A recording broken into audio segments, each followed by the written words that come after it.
Hello. Uptown Swing. Level 3 Variations. About right. That's us. First we started with doing a bunch of 6-count and doing variations that you learned previously throughout the months. Yeah, we did. Sorry, here we go. Oh, we did say we were going to show that one smooshing together. Yeah, you variation. can stack variations. So Yeah. what we're going to do is scissor kicks and then two kicks. I did this as well. Bunch of charts and stuff. Let's go this way. So we have boots and a double rock step.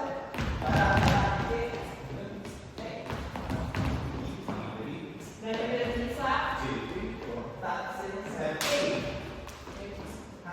Then we did corkscrew. Show you guys what I did.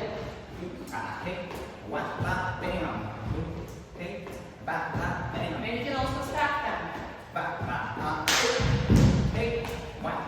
And that's what we did.